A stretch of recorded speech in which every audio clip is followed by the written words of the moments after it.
Hurrah! Well, good evening, everybody. Delightful that you could be with us, and thank you so much for joining us. Many of you already know me. I can see you rolling your eyes as I say that. My name is Simon Lissack. I'm one of the missionaries here at Chosen People Ministries in the UK. And if you are in gallery mode, you might be able to see Oliver and Fiona. Fiona is our longest serving missionary, and Oliver is the opposite. They are opposites and the same, in the sense that both of them have a real gift and calling towards Jewish mission, and it's a real delight to work with them. We are going to look at the book of we're going to look, firstly, let me say to you, the division of the book of Samuel into two halves wasn't originally the plan. It happened that hundreds of years ago, and so the books are separated, which isn't really very helpful in many ways, because it implies there's like a first half and a second half, which there isn't. It's one big story, and I guess I want to say that it is one big story about an issue that I can thank Joyce Baldwin for pointing out at the beginning of this little Tyndale commentary. And really what she said in this book was what was going to drive what I'm going to try and say to you this evening. Let me just read this introduction to you. This commentary is worth it just for page 15. 3 chapters dominate the books of Samuel. The prophet Samuel, Saul, who became Israel's first king, and above all, David, the greatest and best loved of all who reigned in Jerusalem. The very sequence points to one of the main themes of the book, which is the transition from theocracy to monarchy. Under theocracy, God, by his Spirit, designated human leaders as and when they were needed, whereas after the establishment of a dynastic monarchy, a successor to the throne was already designated amongst the king's sons. To Israel, this development seemed altogether desirable. A king would regulate Israel's life according to some agreed policy, in place of the piecemeal actions of individual tribes. And having organized the machinery of state and trained a standing army even, he would enable Israel to defeat the aggressive neighbors who plundered their crops and threatened to occupy Israel's land. In the face of strong popular demand for a king, opposition finally gave way, and the account of Israel's circumstance at that time, together with the interactions of conflicting opinions and the successes and failures of all of the 3 leaders, make up the subject matter of the books of Samuel, or the book of Samuel. So, that little introduction, the key thing I want to highlight, and hopefully it'll be in letters big enough for you to see, is we've got a choice.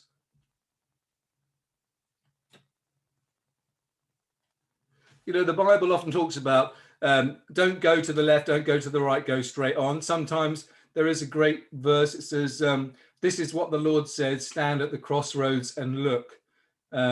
Ask for the ancient paths, ask for something or other, which I can't quite remember now. And basically what you're supposed to do is choose to go God's way. So here's a question for you. Here are the 2 choices. Theocracy or democracy. Those are your 2 choices. Hands up if you want to vote for democracy. All the big fans of Brexit and Boris Johnson and Keir Starmer and the other party who used to be called the Liberal Democrats, but I don't know what they're called anymore. Any votes for democracy? Very good. I'm going to pretend I can't see anyone voting for democracy. So that means everyone has unanimously voted for theocracy. So here's my question. When in the Bible do we see the first shift from theocracy to democracy?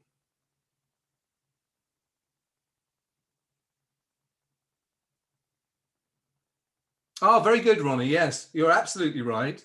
It's in Genesis 3. Would you like to unmute yourself and explain to everyone what, or shall I do it? It's too complicated. I will do it. So what Ronnie was going to say was that in Genesis 1, creation takes place. That's pretty much a theocracy. God's totally in charge. He says he speaks creation into life. He makes everything in a perfect order. It seems an ordinary thing to us, but when that was written, it was revolutionary that there was a God who said that he had spoken creation into order without conflict or battle, just pure perfection. And then, of course, in the theocracy, you have to have rules.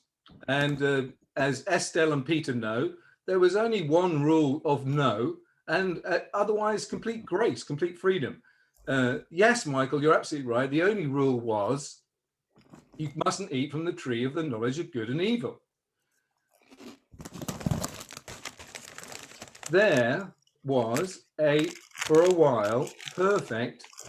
Someone's eating crisps, and I would greatly appreciate them muting themselves.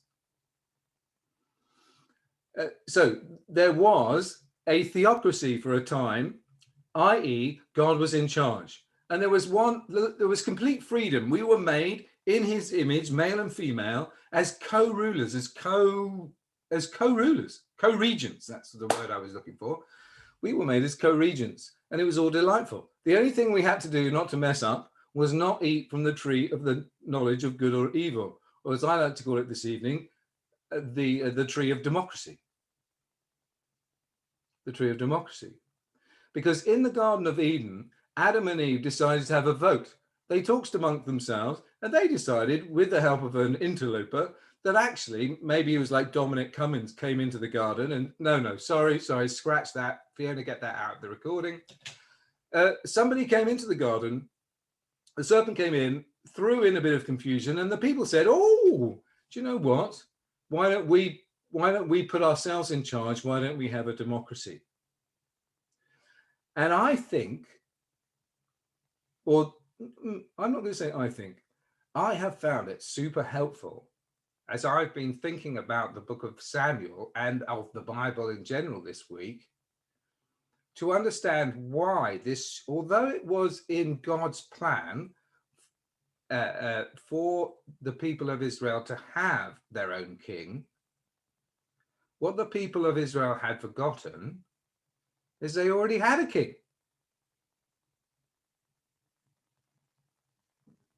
The people of Israel had a king, the greatest king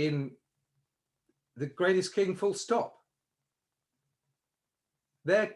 To have a king who is the sovereign creator of the universe, to have him as your God, it's hard really, if you think rationally about it, to think how things could get any better. How are things going to get any better? Well, we've got this glorious God who Fiona beautifully said in her prayer, the more you know him, the more you have to worship him.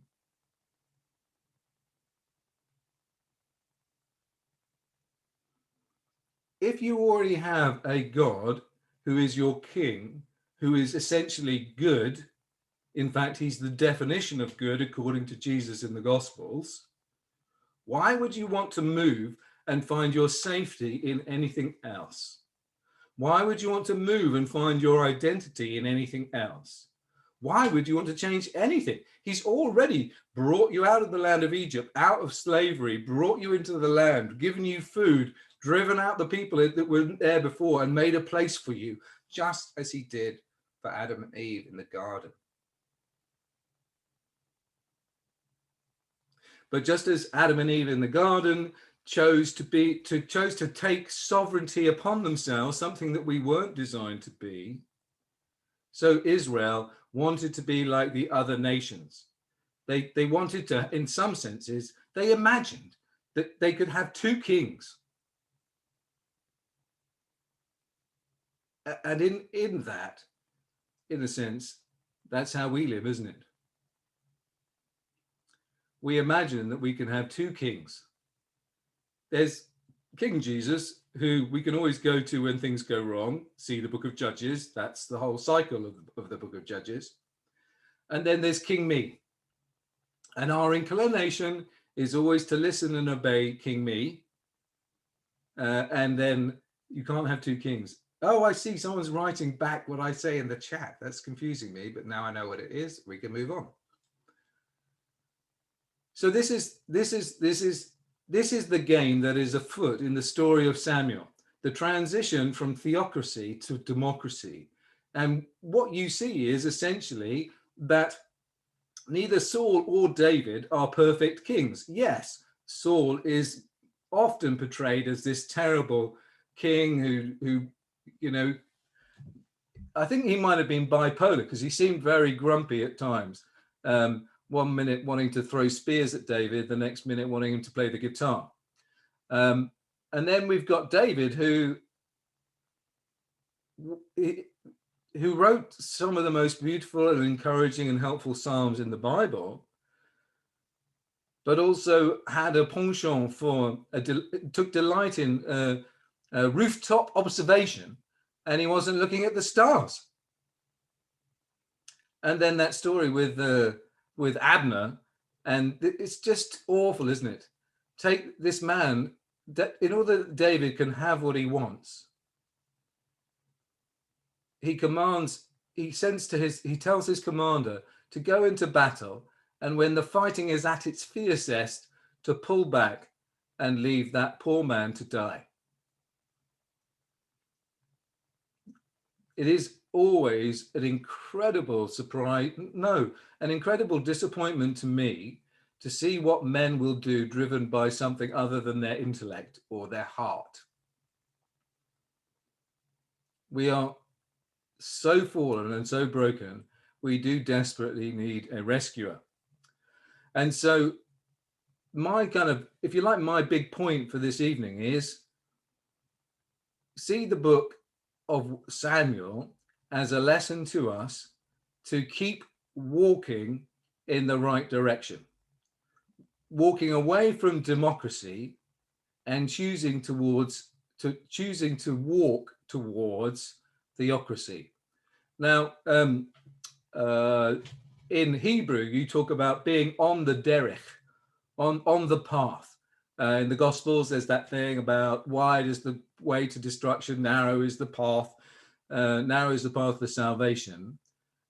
With the Orthodox Jewish people that I talk about, when someone slips out of the community or goes off from the rails, they talk about them being off the derech, off the path.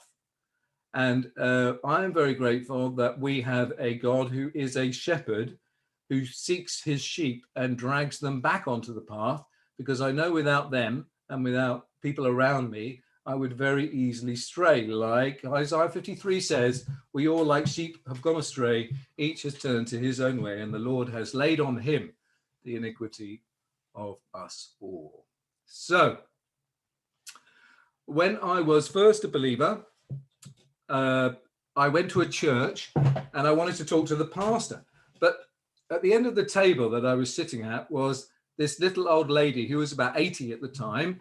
And she kept talking to me, and I was quite irritated because I wanted to talk to the pastor, because the pastor was in charge, and the pastor was obviously the wise one. He had all the answers.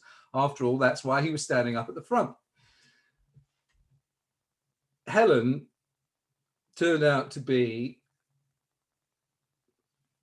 I think, the most fantastic mentor. I wouldn't have chosen an 80-something-year-old woman as my first mentor and discipler. And she said lots of brilliant things. But one of the really amazing things about her was I used to ask her lots of questions to do with tiny little details. And she would say to me, I don't know. And I would throw my hands in the air in horror. How can you believe in Jesus if you don't know the answer to this tiny little question that's really of no significance whatsoever.com? You see, the thing that Helen had was a discipline built up over the years of turning away from democracy and towards theocracy. And Helen used to say, faith is like walking up a ... So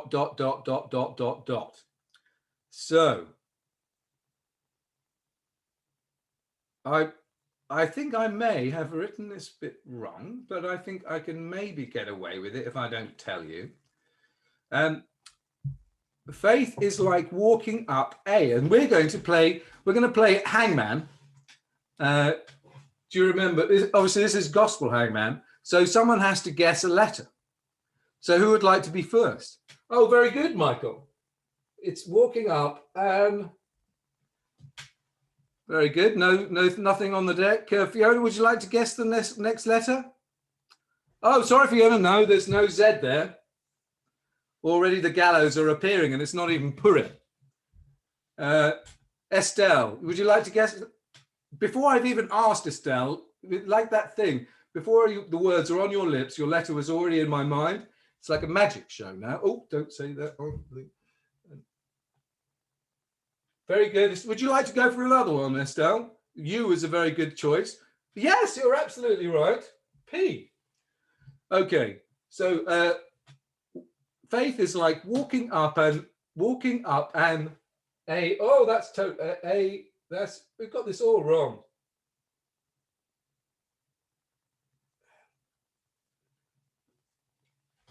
And up something.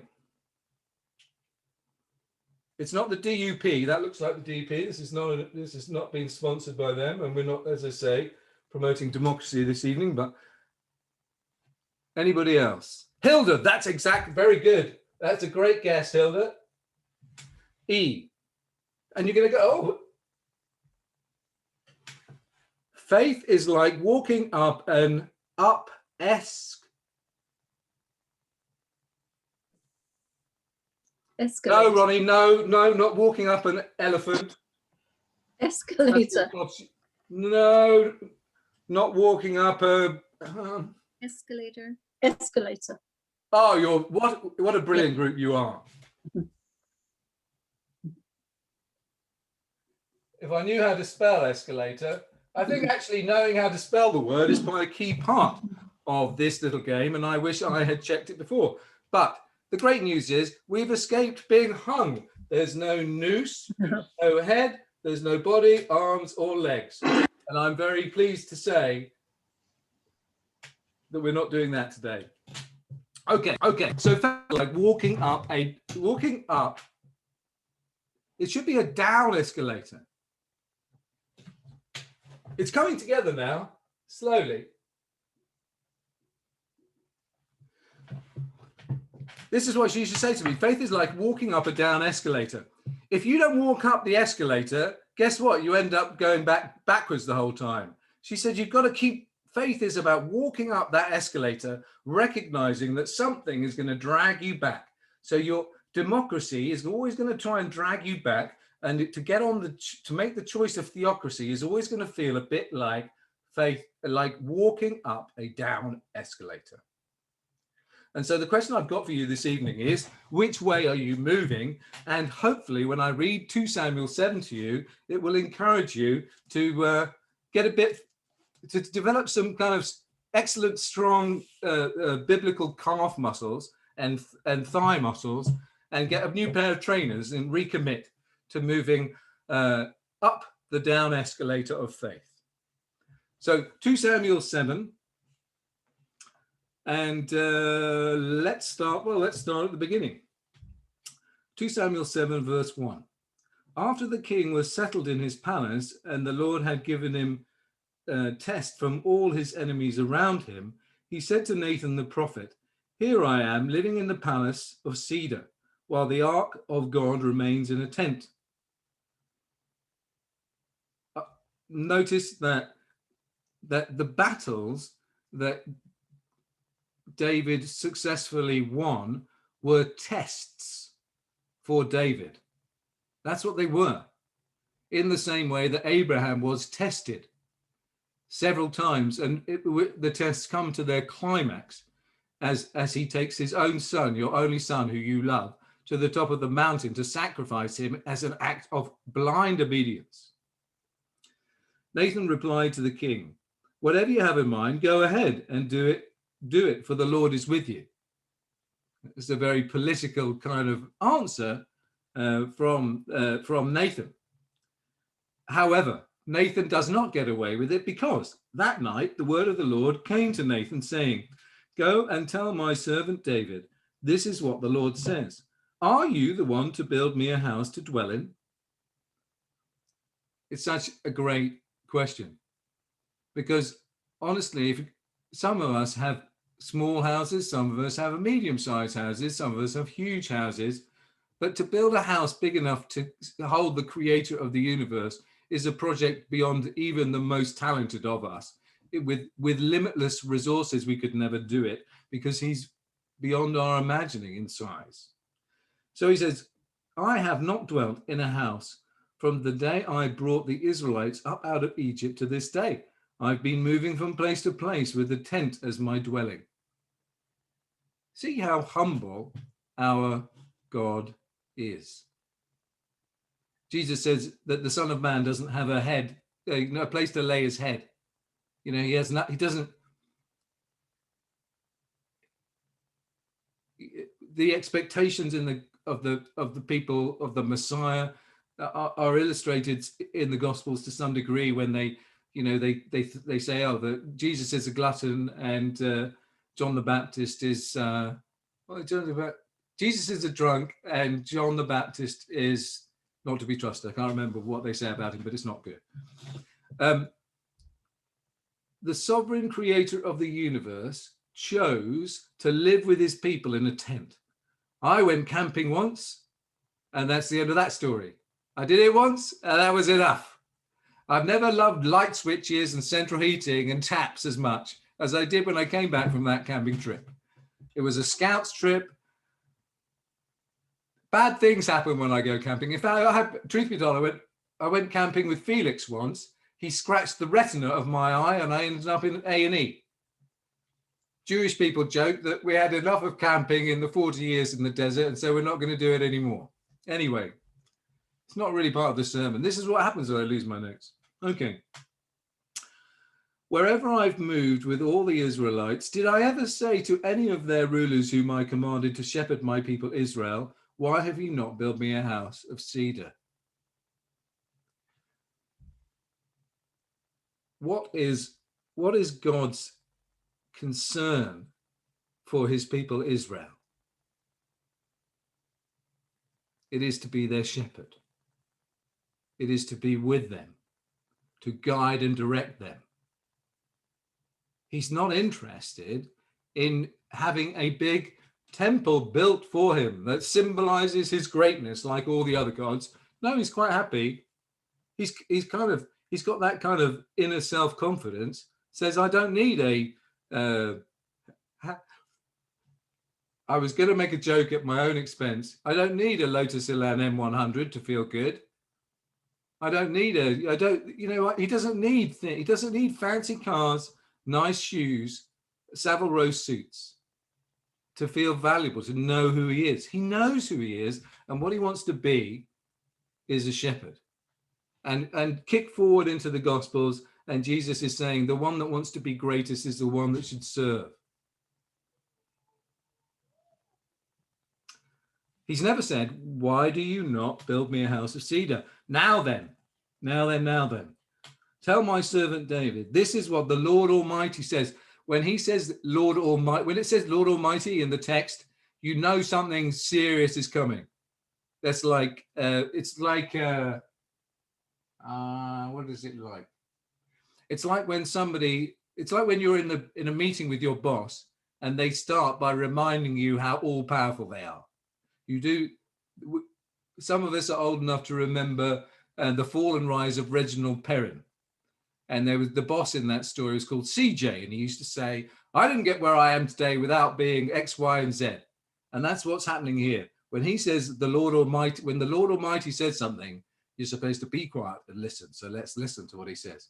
This is what the Lord Almighty says. I took you from the pasture and from following the flock to be a ruler of my people. I have been with you wherever you have gone, and I have cut off all your enemies before you. So see, the subject of this text is what God has done for David. And so we are supposed to be thinking, what has God done for me? He has brought us out of the land of slavery, out of the land of Egypt, into the promised land, and is going to bring us into a future that is unimaginably glorious.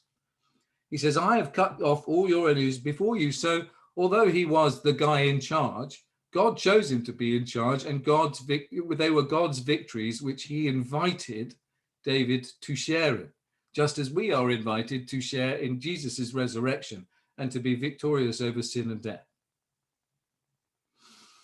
I'll make your name great. Oh, that reminds you of Abraham, doesn't it? I will make your name great like the names of the greatest men on earth. I will provide a place for my people Israel, and I will plant them so that they can have a home of their own and be no longer be disturbed. Oh, I think, did we do Leviticus 23 last time? Was it 26 last time? You'll hear that this sounds very similar to some of the stuff in Leviticus 26. I will provide a place for my people Israel. I'll plant them so that they can have a home of their own and no longer be disturbed. Exactly like the Garden of Eden before the fall. Wicked people shall not oppress them anymore as they did at the beginning and have done ever since that time. That's going to come to full fruition forever when we get to the book of Revelation, but that's several books on from here. Wicked people shall not oppress them anymore as they did at the beginning and have done ever since that time. I appointed leaders over my people Israel. I will also give them rest from all your enemies. You see, the other thing I think is worth noticing is that when God's people choose democracy over theocracy, God does not throw his hands up in the air and say, this lot are useless, I'm off. What he does is he stays with his people, provides them with prophets and priests, and makes a way for a holy God to live with an unholy people. I love that. He's not like he has a very different parenting style from my good self, shall we say, where I often find myself throwing my hands off and walking away from certain situations because I simply don't know what to do. God doesn't do that. He stays with us in our mess as a shepherd and a priest. And that's a delightful thing about his character. Okay, so now we are finally at verse 12. The Lord declares to you that the Lord himself will establish a house for you. In this text, there's a sort of play on words about a house and a dynasty. So you can't really see it in the English, but basically he says to David, you're thinking about building a house. I want to build you a dynasty. And it's not that 70s show that with all the big shoulder pads and those crazy suits that people used to wear in the 80s. The Lord himself declares to you that he will establish a house for you. When your days are over and you rest with your fathers, I will raise up your offspring. Oh, offspring. And where do we hear the word offspring? I think it might be Zerah. Oliver can check and tell me. Zerah, it's like a seed, a singular seed. Where did we first hear the word singular seed? Yes, that's correct, Peter. Excellent. We see it in Genesis 3 after the fall, where essentially God's people chose to have democracy over theocracy. God promised them a seed, an offspring. I will raise up your offspring to succeed you, who will come from your own body, and I will establish his kingdom. He is the one who will build a house, not a house. He's the one who built a house for my name, and I will establish the throne of his kingdom forever. Well, this is some kind of house, isn't it? a house with a chair in it that will stand forever.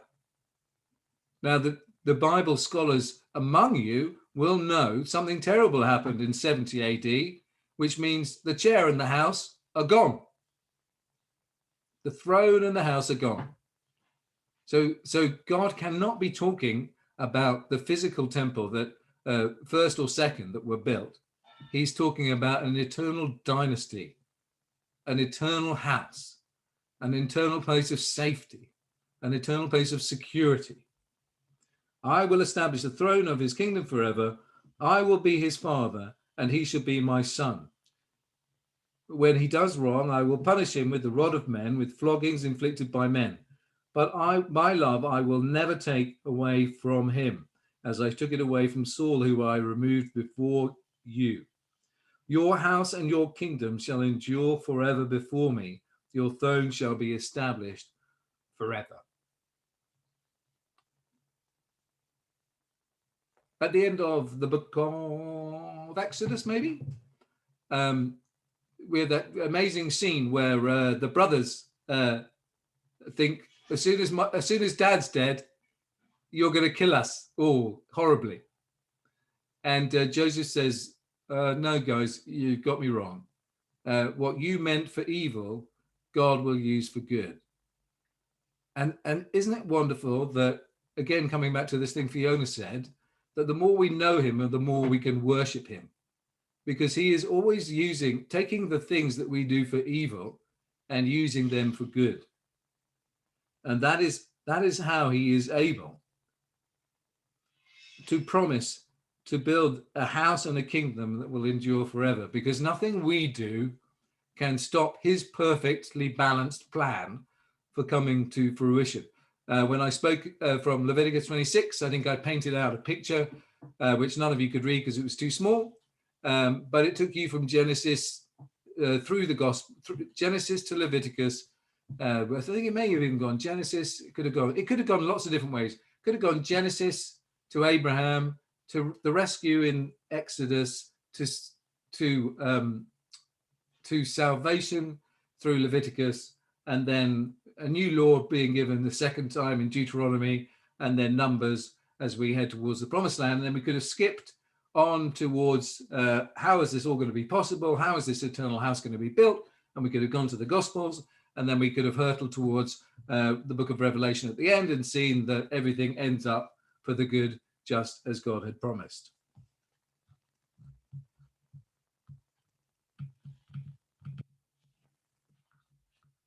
So I'm just having some technical issues.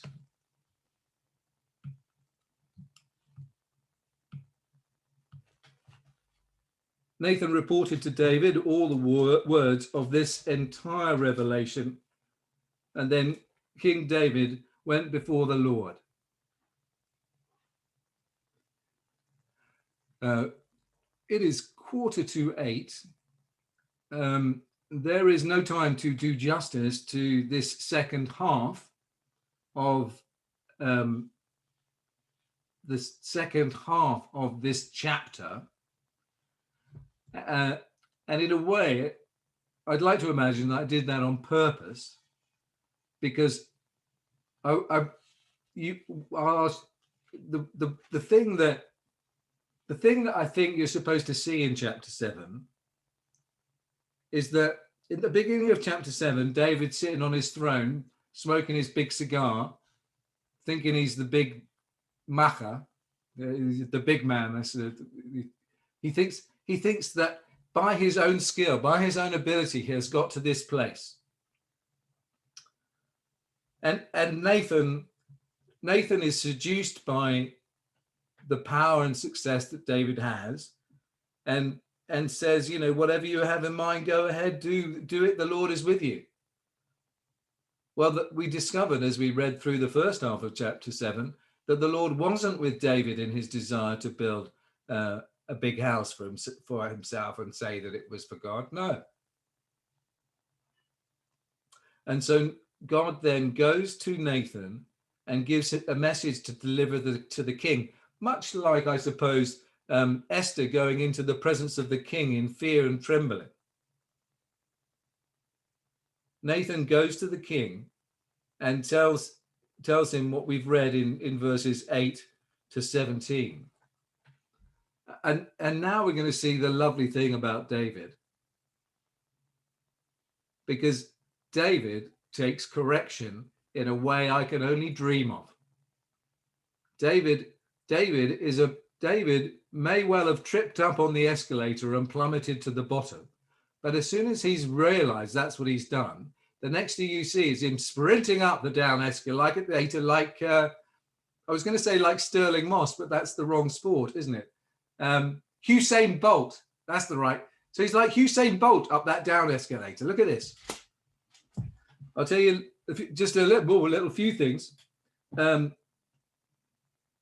Oliver Sims, you are the Bible scholar. What is unique in this section, chapter verses 18 to the end of the chapter, which is how many verses? 20. Well, let's say it's about 10 or 11 verses, Oliver. Scanning down very quickly through that, what can you see that's unique?